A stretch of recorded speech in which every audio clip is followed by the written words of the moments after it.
Bonjour à tous, bienvenue. Le vice-président de la République, Tiemoko Melie-Kone, a reçu à son cabinet ce vendredi le directeur général de l'Agence française de développement AFD. L'objet de la rencontre dans ce reportage de Viviane Aymer. En visite de travail à Abidjan, le directeur général de l'Agence française de développement, l'AFD, Rémi Rioux, a eu un long entretien avec le vice-président de la République, Kone Tiemoko Melie, qui l'a reçu à son cabinet ce vendredi 21 octobre. L'Agence française de développement, institution financière publique, qui a pour mission de combattre la pauvreté et favoriser le développement durable, apporte un appui financier appréciable au gouvernement ivoirien dans la réalisation de ses programmes de développement. Je suis venu également, bien sûr, prendre son avis sur notre coopération. J'étais avec monsieur l'ambassadeur et notamment sur tout ce que l'AFD, au nom de la France, met en œuvre dans le pays. C'est 2000 milliards de francs CFA, qui ne sont pas des promesses, qui sont en cours d'exécution, à Abidjan bien sûr, mais aussi dans l'ensemble du pays. J'ai eu la chance hier d'inaugurer avec le Premier ministre, chef du gouvernement, le lycée professionnel technique de Yopougon. On va aller voir la ministre de la Culture. Je crois qu'il y a beaucoup de potentiel pour structurer, renforcer ce secteur économique, et puis qui est source d'inspiration. Je signerai cet après-midi 2 mécanismes de garantie avec Ecobank pour continuer là aussi à appuyer l'élargissement, l'approfondissement, la transformation du système financier ici sur la place d'Abidjan, de telle sorte qu'il soit capable de financer de façon plus forte encore l'entrepreneuriat, la création d'entreprises, les entreprises existantes, pour permettre au pays de faire de la jeunesse nombreuse, de plus en plus qualifiée, qui arrive sur le marché du travail, une chance,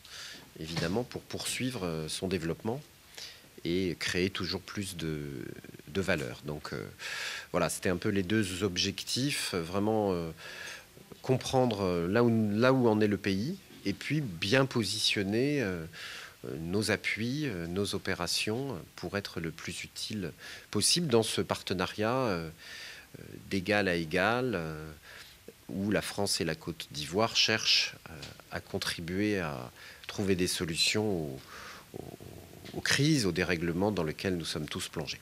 L'AFD existe depuis 1941 et est le partenaire historique de la Côte d'Ivoire, car elle a de tout temps apporté son appui financier au développement de la Côte d'Ivoire, intervenant dans tous les secteurs prioritaires de son développement. Direction San Pedro, le Premier ministre Patrick Achi a lancé ce jeudi le Forming Innovation Programme, une innovation technologique visant à améliorer la compétitivité et le développement de l'agriculture. C'est ce que nous apprend Jean-Louis Bambo.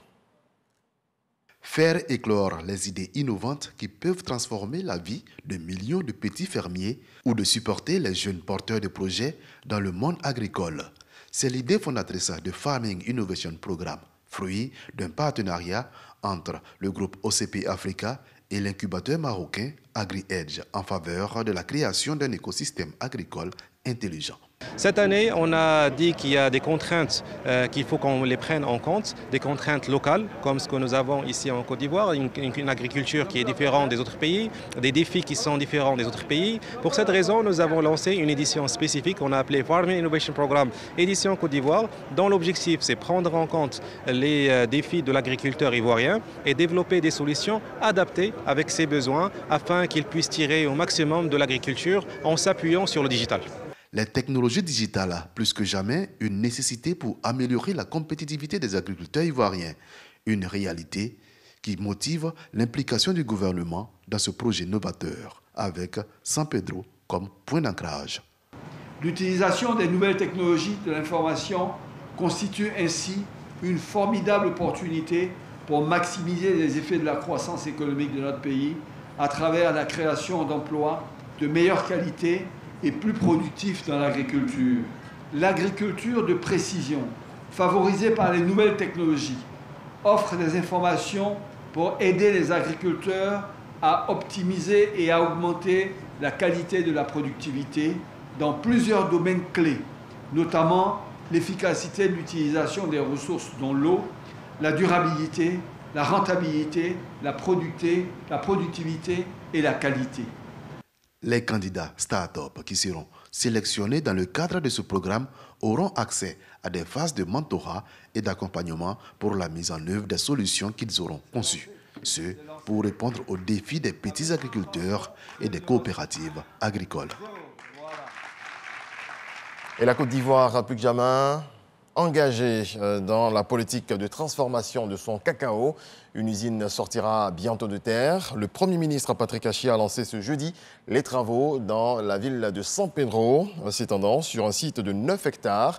L'usine coûtera 73 milliards de francs CFA. On retourne avec Jean-Luc Bambo. C'est sur les terres de Djirounié Payo, sur l'axe San Pedro-Meyagui, que le Premier ministre Patrick Achi a posé la première pierre de Atlantic Cocoa Corporation, une unité de transformation de la fève de cacao en beurre, tourteau, poudre et masse de cacao. Un investissement signé Atlantic Group de l'homme d'affaires ivoirien Konedo Songui. Le président Alassane Ouattara a en effet invité ses concitoyens à débrider le potentiel de la Côte d'Ivoire par des réformes structurelles courageuses et un programme d'investissement ambitieux pour transformer le binôme café-cacao, binôme trop longtemps resté à la limite inférieure de l'échelle des valeurs. Un projet de transformation de cacao d'une capacité de 64 000 tonnes au démarrage et très rapidement qui pourra monter à 100 000 tonnes. Parce qu'au niveau de certains ateliers, on est déjà à 100 000 tonnes de capacité par an. Un quai d'empotage des conteneurs qui vont servir à emporter nos différents produits finis, des laboratoires, des bureaux, une infirmerie, une cantine pour le personnel et divers bâtiments annexes.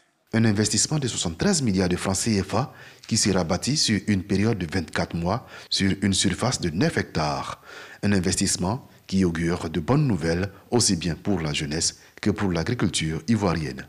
La création d'une usine de transformation du cacao s'inscrit dans la droite ligne des axes stratégiques de la politique de développement du secteur agro-industriel et dont l'objectif principal est le renforcement de la chaîne des valeurs agricoles à travers la transformation de nos matières premières au niveau local. C'est aussi un événement majeur pour San Pedro, car créer une usine sur un territoire donné, c'est agir pour dynamiser l'activité économique du dit territoire. S'il se réjouit de l'importante contribution que cet investissement va apporter à la politique de transformation locale du cacao, le Premier ministre a surtout lancé un appel aux opérateurs économiques nationaux pour une participation plus accrue dans les investissements agricoles. Quels que soient les investisseurs privés qui viendront investir chez vous pour transformer, pour développer, ils ne pourront jamais mieux faire que ceux qui habitent le pays eux-mêmes.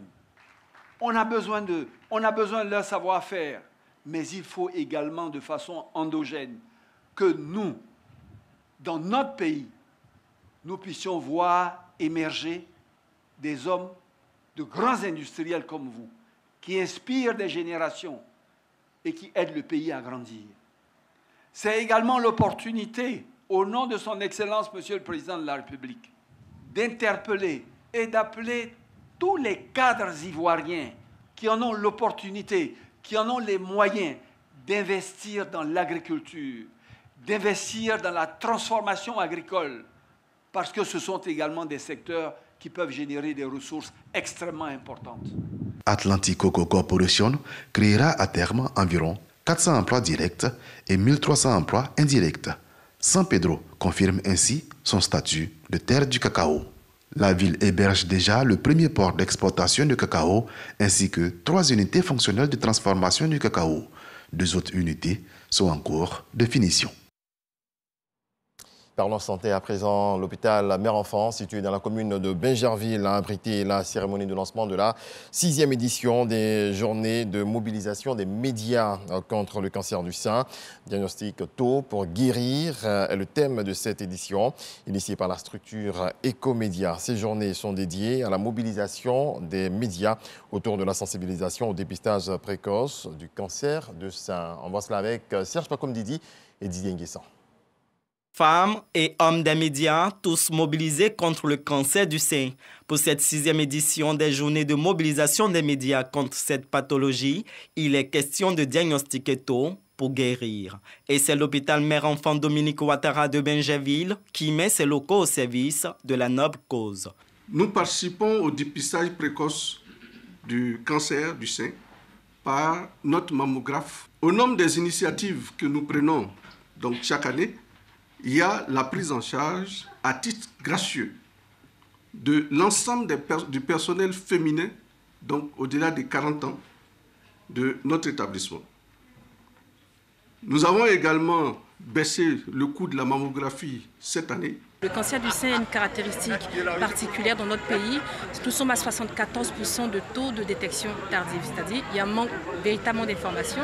Donc en Côte d'Ivoire, les femmes mourraient plus, non pas de la maladie, mais plutôt par ignorance. Donc qui mieux que le média pouvait passer cette information de sensibilisation auprès de ces populations-là. Ces journées visent également à mobiliser les professionnels des médias pour une sensibilisation permanente. D'où un partenariat avec les médias, dont la radio-diffusion-télévision ivoirienne, représentée par Abiba Dambélé, directrice des journaux de l'information de RTI 1. Cette lutte bénéficie également de l'appui des professionnels de la santé. Il présente ici les avantages du dépistage gratuit du cancer du sein. On peut guérir du cancer du sein. Le traitement du cancer du sein est en fonction du stade. Quand on découvre tôt, on en guérit. Quand on découvre un stade un peu localement avancé, on associe des traitements pour aboutir à la rémission. Mais quand on découvre tard, l'objectif, c'est d'améliorer la suivi et le confort. L'engagement médiatique trouve également un écho favorable auprès des ministères en charge, respectivement de la famille et de la santé. Monsieur le ministre Pierre Demba demande déjà à toutes les populations de fréquenter les établissements sanitaires. Cela nous va nous permettre, sans véritable coût, de faire un dépistage systématique pour tous ceux qui viennent consulter dans un établissement sanitaire. Monsieur le ministre de la Santé, pour réduire le problème d'accessibilité financière, demande à la population d'avoir les 4 CMU pour pouvoir rapidement faire des consultations à moindre coût. Une chanson de sensibilisation, des campagnes de proximité et des dépistages gratuits meubleront ces journées de mobilisation des médias contre le cancer du sein. Dans le reste de l'actualité, la junte au pouvoir en Guinée a accepté de rendre le pouvoir aux civils au bout de 2 ans, indique un document de la Communauté économique des États de l'Afrique de l'Ouest, CEDEAO, rendu public hier vendredi. On se rappelle, une mission de la CEDEAO séjournait à Conakry depuis le 16 octobre afin de discuter du retour à l'ordre constitutionnel. Et puis en Italie, Giorgia Meloni, dirigeante du parti Fratelli d'Italia, vainqueur des législatives, a été chargée de former un gouvernement par le président de la République, Sergio Mattarella, a annoncé le secrétaire général du Palais Quirinal ce vendredi 21 octobre.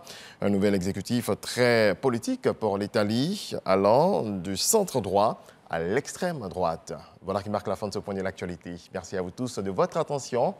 Paix dans vos foyers.